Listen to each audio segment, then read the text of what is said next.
So good day sa inyo mga paps. Meron naman po tayong isi-share na bago nating obra dito sa ating Z200. Ito po yung tinatawag na remote controlled ignition o yung tinatawag natin na keyless ignition. Okay? So ano po siya? So basically po ganyan. Kung makikita nyo, naka-off po yung susi niyan. Ayan. Naka-off yung susi. Naka-lock pa nga eh. Naka-lock pa yung manubela, okay? So, pwede mo siyang i-on ang ignition at a distance without touching your bike, okay? Gamit ito. See? Tsaka, pwede mo rin siyang i-off. So, bagay po ito doon sa mga sa mga laging bumabiyahe kasi nauuso po kasi ngayon yung yung mga nangaagaw ng motor sa kalsada. So for security purposes na rin po. Kasi kahit na sabihin na China bike lang itong ating Z200, mahal na mahal din natin 'to, 'di ba? Kaya ito na talaga yung ultimate security para sa ating Z200. Kasi yan, pwede mo siyang patayin eh. Pag inagaw sa'yo yung motor, make sure lang na magkahiwalay itong susi tsaka ito ha. Ito kasi kailangan nakatago to sa bulsa nyo or sa bewang nyo nakasabit to. Magkahiwalay ito ang susi. Siyempre, unang gagawin ng mga agaw niyan, hihingin sa'yo yung susi eh. Bigay mo na susi. Ngayon, pag umalis siya, pag tumakbo siya mga ilang metro, sabi kasi ang range daw nito umabot ng 100 meters eh. Pero mga around 50 meters pwede mo siyang patayin. Okay? So ngayon mga pops, isi-share ko sa inyo kung paano ko ginawa itong ating keyless ignition switch.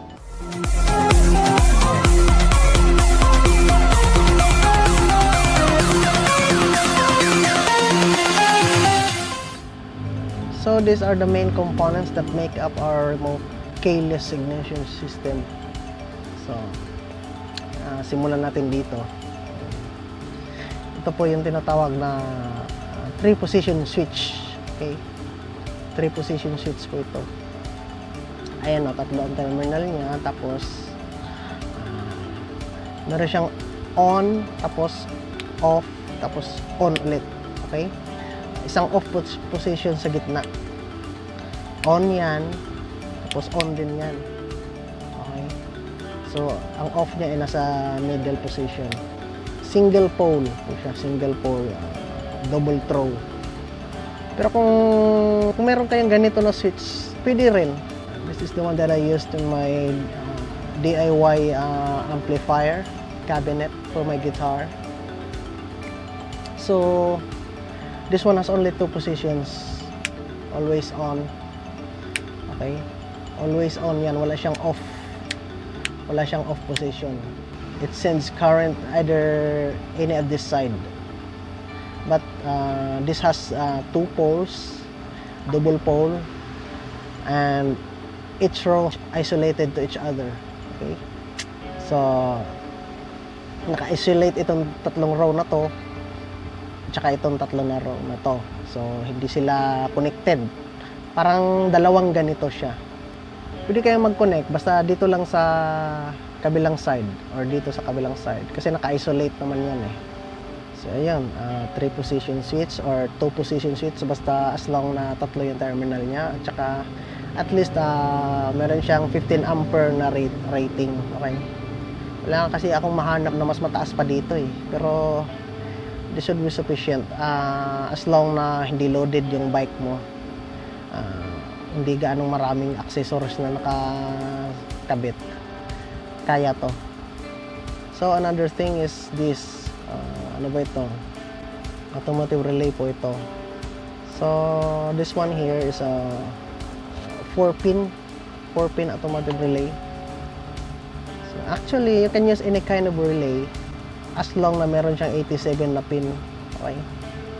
Unlike dun sa ating previous video na Smart ID ignition system na hindi pwede yung mga relay na na walang 87A. So dito sa project na to, Okay lang, kahit anong relay. Basta lahat naman ng relay, mayroong 87 na pin. Pati ito, itong bush. Pwede ito.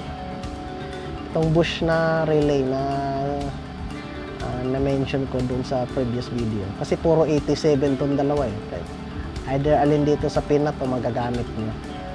Okay, pwede to. So, ayan. Automotive relay. At least 40 amperes or 30 amperes. Ayan. Para medyo matibay siya. Meron naman tayong fuse eh. Okay. So, lastly, ito. So, ano ba ito? Ito yung tinatawag na remote switch. Yan. Siguro marami na kayong napanood ng mga video tungkol dito sa YouTube. Marami nang nag-upload dito kung paano gamitin, paano i-wire, tsaka ano yung mga features nito. So, kailangan natin ng ganito. Mura lang to, mabibili nyo sa online. Tsaka meron akong reservang switch. Dalawa yung remote switch niya. Okay, so buksan natin para makita. Ayan po siya sa loob. So, kung familiar kayo sa mga SPDT switch, ito po yun. Tapos makikita nyo dito sa ilalim, meron siyang 5 terminal. Ayan. Of course, this is the power supply. Yan, negative, positive. Tapos ito, tatlo. So, normally open, common, tsaka normally close. Okay? Ano na siya? Tsaka meron siyang box. Nakalagay siya sa box. Cheese box. And of course, yan, couple of wires. Meron akong mga wire dito. Electrical tape, yan. Tsaka huwag niyong kalimutan guys yung mga insulator. Pag nagko-connect kayo ng mga wire sa mga terminal nila, lalagyan niyo ng ganito, yung heat shrink tube. Ito yung ginagamit ko. Tapos minsan naman, pag malaki yung ito yung ginagamit ko. Clear hose. Pwede na rin, pwede din yan. Thin wires, tsaka kailangan niyo rin ng mga thick wires na kagaya nito. Yan. So, ganun lang yan guys. So guys, bali ganito po yung ating layout dito sa ating remote keyless ignition system. Okay, explain ko po sa inyo. So, ito po yung ating ignition switch. Yan. Tapos meron siyang dalawang wire, yung accessory wire na black, tsaka yung positive from battery, kulay red. Ang gagawin po natin ay bubunutin natin sa socket itong red na galing sa battery.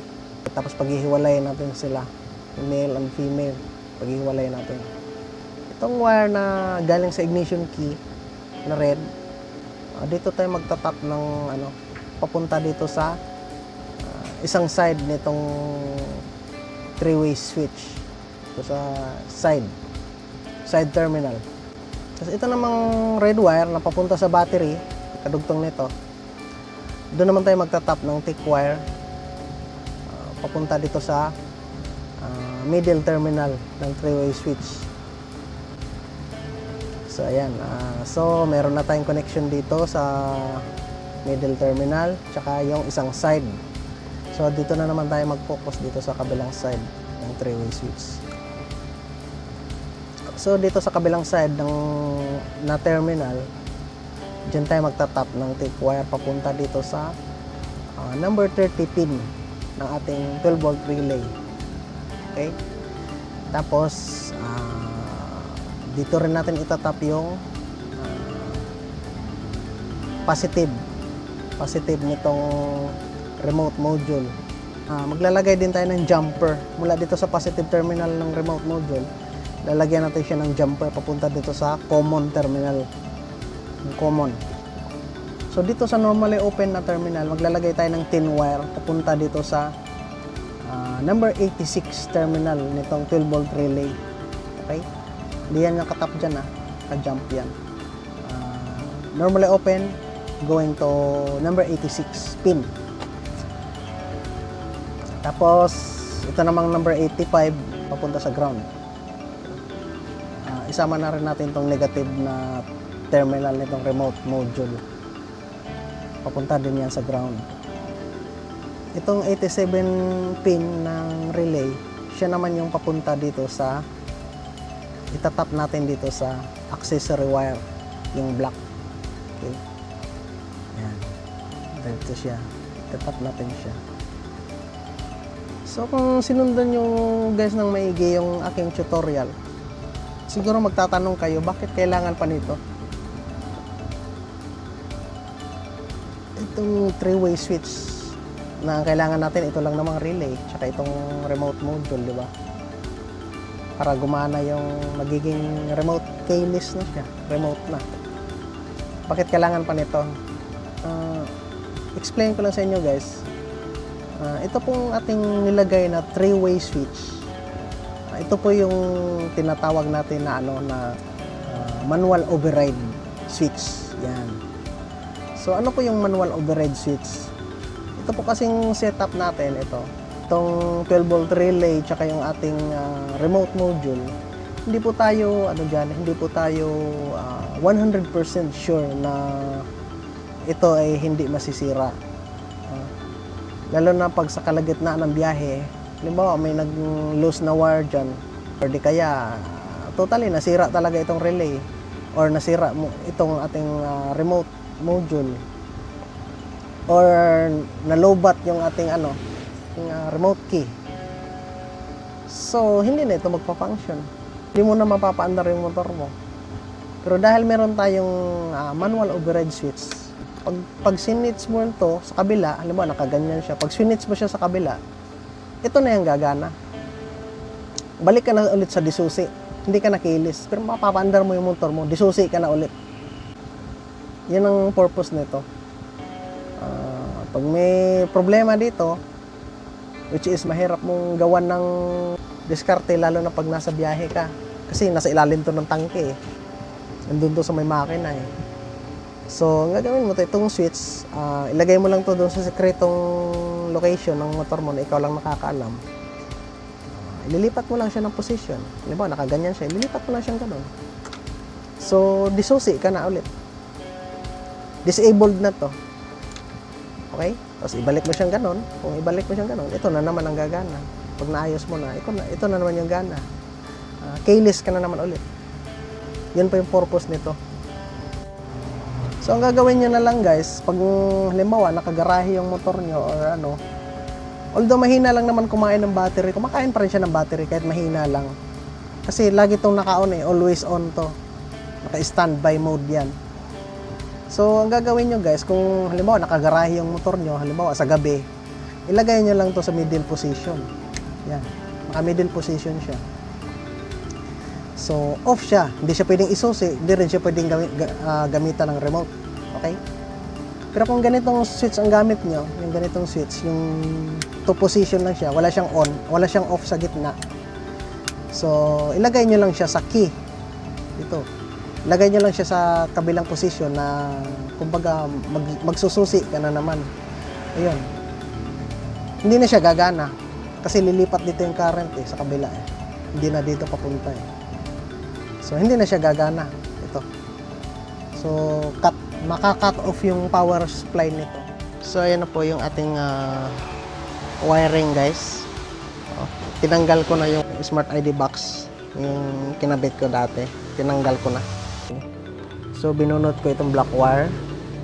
Binunot ko to kasi magtatap tayo dito ng wire papunta dun sa sa number 87 na pin ng ating relay. So magtatap ako ng wire dyan, pero ibabalik ko rin siya, isusuksok ko rin siya ulit dyan. Sunod, tatanggalin ko to. So dito ko kasi planong ilagay itong override switch. Dito ko siya planong ilagay. So mahaba-haba pala yung kailangan na wire. Wala akong ibang wire na medyo mahaba, kaya ito na lang AC wire. Yung kabila nito na wire may sulat. So yung may sulat na wire, ilagay nyo dito sa gitna. Okay? Na siya yung pupunta dito sa red wire papunta sa battery. So ayan guys, nalagyan na natin ng wiring itong ating red wire papunta dito sa ating override switch. Take note nyo lang guys, yung polarity nito. Itong middle terminal, ito yung itatap mo dito sa yung wire na galing sa battery. Doon mo itatap ito, yung middle. Tapos ito namang sa side, dito mo naman yan itatap sa yung red wire na papunta sa ignition switch. Ito sa ating susian. Ito na po yung yung black wire, yan. Nilagyan natin ng wire to, tapos binalik natin sa kanyang socket. Okay? Ito yung wire na ikakabit natin dun sa number 87 na pin ng ating 12 volt relay. So ayan po guys yung ating wiring. Explain ko po sa inyo. Sige. So dito tayo magsimula sa ating override switch. Okay.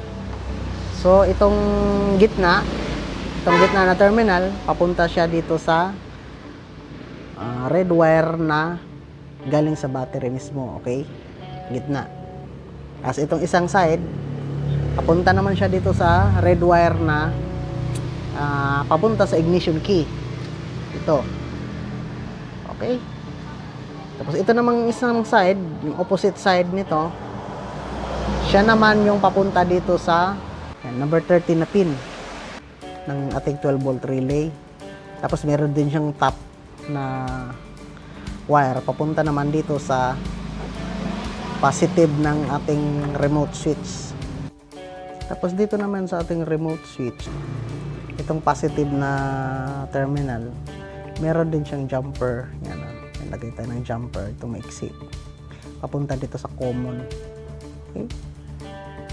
May jumper siya papunta sa common. Ito namang normally open na terminal. Siya naman yung papunta dito sa number 86 na pin ng ating relay. Okay?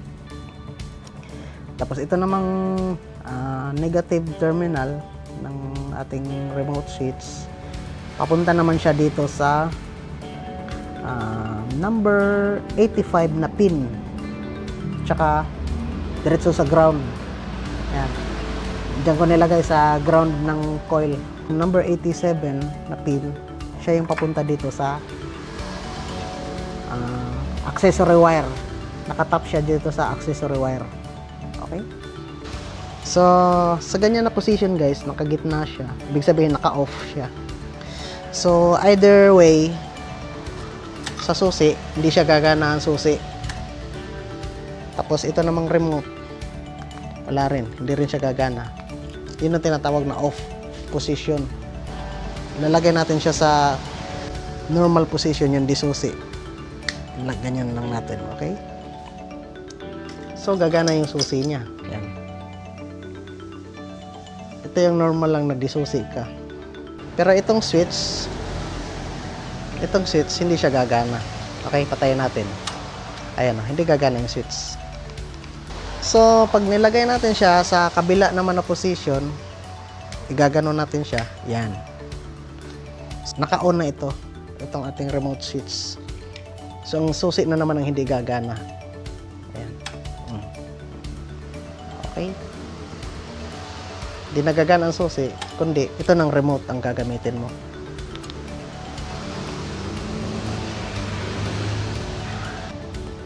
Pwede mong patayin, pwede mong buhayin at a distance. A yung pagbuhay. Tapos ito naman B yung pagpatay, yung off. Okay? Ganun lang. So, ayun na ilagay na natin guys na pwesto na natin dito sa ating frame. Yan, nilagyan ko na lang ng double-sided tape. Make sure lang guys na yung mga wire nyo maganda yung pagkakalagay, hindi siya nalalaglag dun sa sa cylinder head para hindi masunog yung mga wire. Okay? Yan. Ito. Diyan lang siya. So ayan guys, natapos na po tayo sa pagkabit ng ating remote switch. So, testing natin ulit. Dumistansya tayo. Konti yan. So, testing natin. Okay? Yan. Magana siya. Actually guys, ang sabi kasi hanggang 100 meters daw to eh. Okay? Ganun lang. Kailangan magkahiwalay ito tsaka yung susi nyo. Anti-agaw features na. Mura lang.